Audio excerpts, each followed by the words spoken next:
Hey buddy, welcome back! In the previous video, you learned about the different types of terrain and how certain unit abilities interact with it. In this video, I'm going to teach you the ABCs of AOT. These are the three core phases in every battle where you and your fellow commanders will experience the unique and engaging gameplay in Archives of Tomorrow. Come on, let's check it out! Every Archives of Tomorrow battle you participate in will be broken up into rounds. Each round includes three phases that are played through in order from action to battle to control. Conveniently named for your ease in remembering them, these are the ABCs of AOT. The action phase is where the bulk of your decision making happens. Commanders will alternate activating their units until there are no longer any units on the battlefield that can do so. But something that sets Archives of Tomorrow apart as such an engaging tabletop game is that it's not just units being activated in isolation from one another. Units targeted by certain actions can react in real time to the threats coming their way. This means that the action phase, as you would expect, is action-packed and constantly engaging for all commanders. The battle phase is where all units in battle range of the enemy get to engage in brutal melee combat. True to what you could expect on a real battlefield, all melee combat is resolved simultaneously between units. This makes for some exciting cinematic duels with the potential for mutual destruction. The control phase is where you will score victory points on archives and trigger some unit abilities. It's also where you gain certain resources that are related to some of the advanced rules. Subscribe and enable notifications for tutorials on the advanced rules once I'm finished with these core rule tutorials. At the start of each round will be the action phase.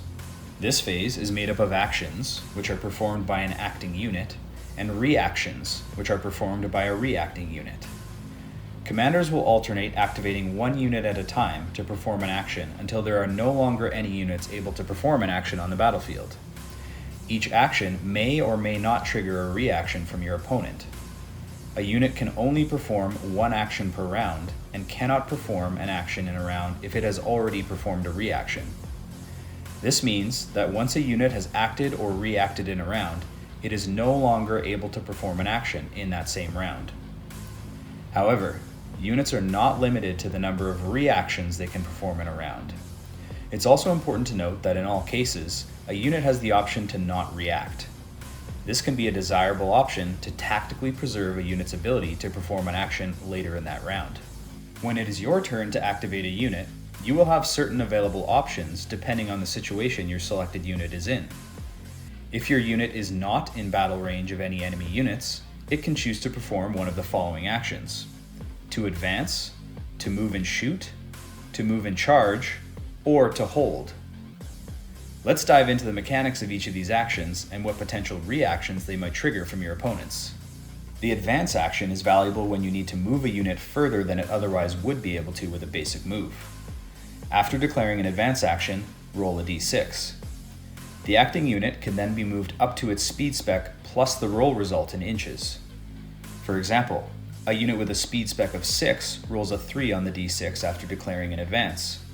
This unit can then move up to 9 inches for its advance. This action can give you the extra movement you need to make it onto an archive, into cover, behind an obstacle, or out of an enemy's threat range. As advancing does not target or engage an enemy, it does not trigger any reactions from enemy units. The move and shoot action is valuable when you have a unit with ranged weapons that you think has a good probability of inflicting damage to the enemy. After declaring a move and shoot action, the unit makes a basic move and then declares one or more enemy units that are in range and line of sight as targets for its shooting activation. As discussed in a previous tutorial video, range and line of sight is determined for each model in the unit separately, and therefore, each model can determine its own enemy unit to target. This allows an acting unit with multiple models to declare shooting activations against multiple enemy units. However, each of the targeted enemy units will have the opportunity to perform a reaction, so be careful with this. Once the acting unit has declared its targets for shooting activations, each target will declare if it is going to react, and if so, which reaction it will perform. There are two available reactions for a unit targeted by a move and shoot action. A unit can either evade to move into a better position, or return fire to try and inflict damage back on its aggressor. The evade reaction is performed before the shooting activation of the acting unit. The reacting unit makes a basic move towards the nearest piece of terrain, so that every model in that unit ends its move closer to that piece of terrain. The closest a model can get to a piece of terrain is to be wholly within it. If the reacting unit is already wholly within a piece of terrain, it can still evade, but it must end the move still wholly within the same terrain. The only time a unit cannot evade is when it is in battle range of an enemy unit. The return fire reaction is performed after the shooting activation of the acting unit. After allocating damage suffered and removing any destroyed models, the remaining models in the reacting unit then get to return fire by performing a shooting activation against the acting unit. A unit cannot return fire if it does not have ranged weapons, if the enemy unit is out of range or line of sight of its ranged weapons, or if it is in battle range of an enemy unit. The move and charge action is valuable when you have a unit that you think has a good probability of succeeding in the charge and inflicting damage to the enemy in close combat. After declaring a move and charge action, the unit makes a basic move and then declares its primary charge target within 12 inches for its charging activation. The unit can declare additional secondary charge targets if they are also within 12 inches, and if it is possible for the unit to make the charge and end in battle range of all declared targets. The reason that 12 inches is the range for declaring charge targets is because when performing a charging activation, the commander will roll 2d6 to determine their unit's charge vigor. Charge vigor represents the number of inches each model in a unit can move towards the enemy in its charging activation. For a charge to be successful, the charge vigor must be sufficient for the unit to get within battle range of the charge targets. If the charge vigor is not sufficient, there is no charge and the unit remains stationary. The primary charge target can perform a reaction, but the secondary charge targets cannot. Once the acting unit has declared its targets for the charging activation, the primary charge target will declare if it is going to react, and if so, which reaction it will perform.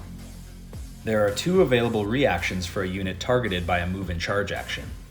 A unit can either evade to move into a better position, or countercharge to try and win momentum by charging its aggressor instead. The evade reaction is performed before the charging activation of the acting unit. The reacting unit makes a basic move towards the nearest piece of terrain, so that every model in the unit ends its move closer to that piece of terrain. The closest a model can get to a piece of terrain is to be wholly within it. If the reacting unit is already wholly within a piece of terrain, it can still evade, but it must end the move still wholly within the same terrain. The only time a unit cannot evade is when it is in battle range of an enemy unit. If the primary charge target evades in a manner that makes it impossible to end the charge within battle range of all primary and secondary charge targets, then the impossible secondary charge targets are cancelled. In this case, the charge can still be attempted towards the primary charge target. The countercharge reaction is performed simultaneously with the charging activation of the acting unit. Both commanders will each roll 2d6 to determine their charge vigor.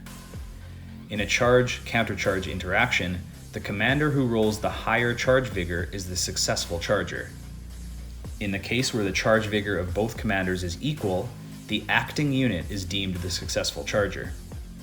However, there is one more consideration when determining if a charge can actually be executed. The combined charge vigor of both commanders must be sufficient to close the gap between units, so that they end their charge in battle range of each other.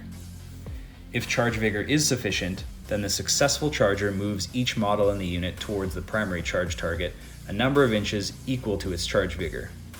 The models in the non-successful unit then move a number of inches equal to their charge vigor to meet the successful charger in battle range. If the combined charge vigor of both commanders is not sufficient to close the gap between units, then there is no charge and both units remain stationary. The only time a unit cannot countercharge is when it is already in battle range of an enemy unit. Being the successful charger is important because it gives you the opportunity to do impact damage as you complete the charge. Immediately after moving into battle range, the successful charger rolls a number of d6 equal to the power spec of its battle weapon. Each roll result of 5+ will inflict a point of severe damage to the enemy unit that was charged, up to a maximum of 3 severe damage. The hold action is valuable when you are already in a good position and you want to encourage your enemy to come to you. When you declare a hold action, your unit uses up its activation to hold its position. This action can help you lure your opponents into overextending and set up devastating attacks from your other units later in the phase. As holding does not target or engage an enemy, it does not trigger any reactions from enemy units. All of the actions we've covered so far are available when your unit is not in battle range of any enemy units. Now, let's cover the available actions if your unit is in battle range of an enemy unit. The two options available are a firing retreat or a scrum. The firing retreat action is valuable when you have a strong shooting unit that has gotten tied up in battle range with the enemy. In this case, it may benefit you to retreat with your unit and free it up for further shooting activations. After declaring a firing retreat action, each enemy unit that is in battle range will declare if it is going to react. There is only one reaction that can be triggered by a firing retreat action, and it is to cut down the retreating unit. The cut down reaction is performed before the acting unit makes its retreat move. The reacting unit gets to perform a battle activation against the acting unit, with the attack rolls always being successful on a result of 4+, regardless of the power and defense specs of the unit and regardless of any modifiers. In this interaction, the acting unit does not make any attacks. It is just the reacting unit that gets to attack. After the cut down battle activation has been resolved, the acting unit then gets to perform a retreat move. The models in the unit can move up to their speed spec in inches so that they end their move out of battle range of enemy units. The acting unit then performs a shooting activation against the enemy unit it retreated from. The Scrum action is valuable when you have some models in a unit that are too far from the enemy to participate in a battle activation. When you declare a Scrum action, any models in your unit that are not currently in battle range can move up to 3 inches towards the nearest enemy model. Scrumming does not trigger any reactions from enemy units. Once there are no longer any units on the battlefield that can perform an action, the round will progress into the battle phase. During this phase, all units within battle range of enemy units will perform and resolve all battle activations simultaneously. Commanders can alternate rolling dice for their various units to avoid confusion, but any resulting damage is allocated to all units during this phase simultaneously. The Irradiated unit ability is resolved at the end of this phase, inflicting D3 severe damage to all enemy units within battle range of a unit with this ability. Severe damage is different from normal damage in that the unit suffering it does not get to make resist rolls against it. The only way to attempt to ignore the severe damage is if a unit has the Resilient ability. The Terror unit ability is also resolved at the end of this phase, forcing units that are within battle range of a unit with this ability and not immune to it to make a terror roll. A terror roll is made using a D6 and requires a roll result of 4+ to pass. If failed, the unit is forced to move directly towards its deployment zone a number of inches equal to its speed spec. If it is already in its deployment zone, it moves towards the nearest battlefield edge instead.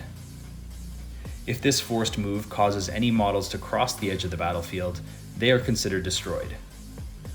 If the unit was in battle range of an enemy unit and flees out of battle range, then the enemy unit gets to perform a cut-down reaction against the fleeing unit, as described earlier in this video. A unit that has the Terror ability is immune to the effects of terror, and so is a unit that contains a leader model. Once all units in battle range have resolved their battle activations, and any Irradiated or Terror unit abilities have been resolved, the round will progress into the control phase. During this phase, the Regenerate unit ability is resolved, which returns D3 health to the unit with the ability. Health can be regenerated unless the unit already has the number of models it started the battle with, and all models are already at full health. Health always regenerates first to any damaged model in the unit until it returns to full health. Then a destroyed model from the unit can be revived and begin to regenerate health. At the end of this phase, commanders will score a victory point for each archive that they have a scoring unit on. Scoring units are soldiers, elites, leaders, elders, and alchemists.